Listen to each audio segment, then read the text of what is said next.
En el año 480, después que los hijos de Israel salieron de Egipto, el cuarto año del principio del reino de Salomón sobre Israel, en el mes de Sif, que es el mes segundo, comenzó él a edificar la casa de Jehová. La casa que el rey Salomón edificó a Jehová tenía 60 codos de largo, y 20 de ancho, y 30 codos de alto.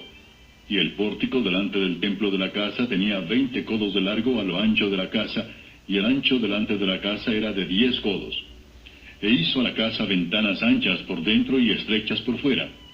Edificó también junto al muro de la casa aposentos alrededor, contra las paredes de la casa alrededor del templo y del lugar santísimo, e hizo cámaras laterales alrededor.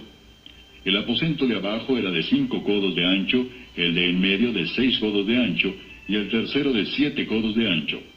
Porque por fuera había hecho disminuciones a la casa alrededor, para no empotrar las vigas en las paredes de la casa. Y cuando se edificó la casa, la fabricaron de piedras que traían ya acabadas, de tal manera que cuando la edificaban, ni martillos ni hachas se oyeron en la casa, ni ningún otro instrumento de hierro. La puerta del aposento de en medio estaba al lado derecho de la casa, y se subía por una escalera de caracol al de en medio, y del aposento de en medio al tercero. Labró pues la casa y la terminó, y la cubrió con artesonados de cedro. Edificó asimismo el aposento alrededor de toda la casa, de altura de 5 codos, el cual se apoyaba en la casa con maderas de cedro. Y vino...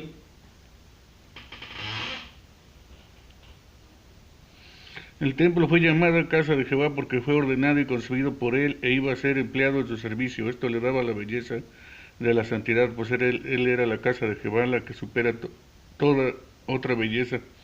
Iba a ser el templo del Dios de paz, por el cual no debía oírse el sonido de herramienta de hierro. La quietud y el silencio convienen y ayudan a los ejercicios religiosos. La obra de Dios debe realizarse con mucho cuidado y sin ruido. El clamoreo y la violencia suelen estorbar, pero nunca adelantar la obra de Dios. De esta manera el reino de Dios en el corazón del hombre crece en silencio.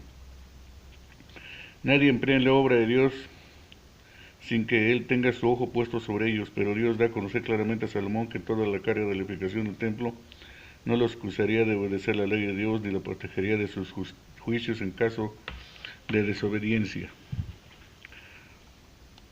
La palabra de Jehová a Salomón diciendo: con relación a esta casa que tú edificas, si anduvieres en mis estatutos e hicieres mis decretos, y guardares todos mis mandamientos andando en ellos, yo cumpliré contigo mi palabra que hablé a David tu padre, y habitaré en ella en medio de los hijos de Israel, y no dejaré a mi pueblo Israel. Así pues Salomón labró la casa y la terminó. Y cubrió las paredes de la casa con tablas de cedro, revistiéndola de madera por dentro, desde el suelo de la casa hasta las vigas de la techumbre. Cubrió también el pavimento con madera de ciprés. Asimismo hizo al final de la casa un edificio de 20 codos, de tablas de cedro desde el suelo hasta lo más alto. Así hizo en la casa un aposento que es el lugar santísimo. La casa, esto es, el templo de adelante, tenía 40 codos. Y la casa estaba cubierta de cedro por dentro, y tenía entalladuras de calabazas silvestres y de botones de flores. Todo era cedro, ninguna piedra se veía. Y adornó el lugar santísimo por dentro en medio de la casa, para poner allí el arca del pacto de Jehová. El lugar santísimo estaba en la parte de adentro, el cual tenía 20 codos de largo, 20 de ancho y 20 de altura, y lo cubrió de oro purísimo. Asimismo cubrió de oro el altar de cedro. De manera que Salomón cubrió de oro puro la casa por dentro, y cerró la entrada del santuario con cadenas de oro, y lo cubrió de oro. Cubrió pues de oro toda la casa de arriba abajo, y asimismo cubrió de oro todo el altar que estaba frente al lugar santísimo.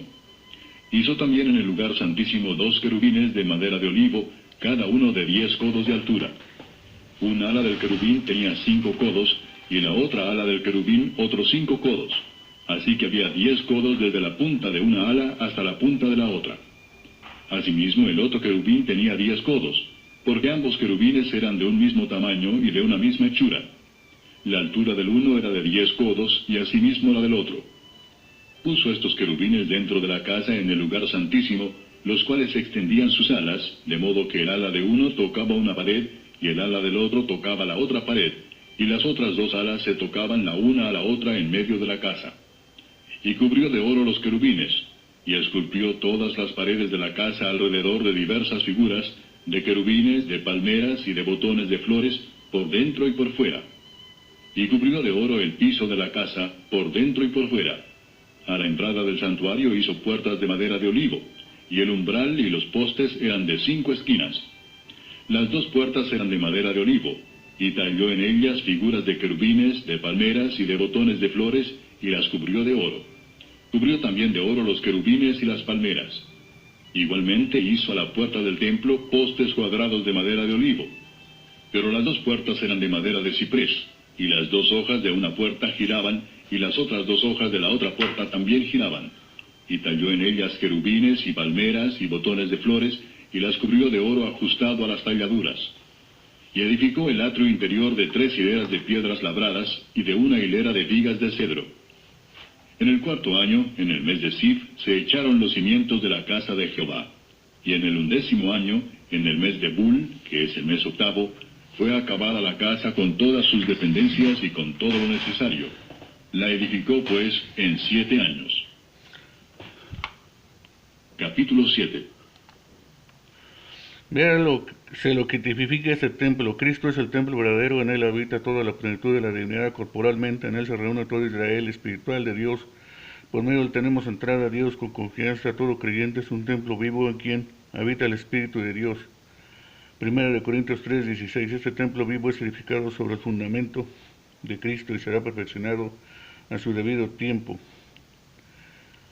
La iglesia del Evangelio en el templo místico crece con el templo santo en el Señor, enriquecida y embellecida con los dones y las gracias del Espíritu.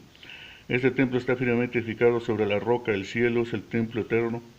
Ahí quedará establecida la iglesia. Todos los que serán piedras en este edificio en el estado presente de preparación deben acomodarse y prepararse para todo esto, que los pecadores acudan a Jesús como fundamento vivo para ser edificados en él como parte de esta casa espiritual, consagrados en cuerpo y alma a la gloria de Dios.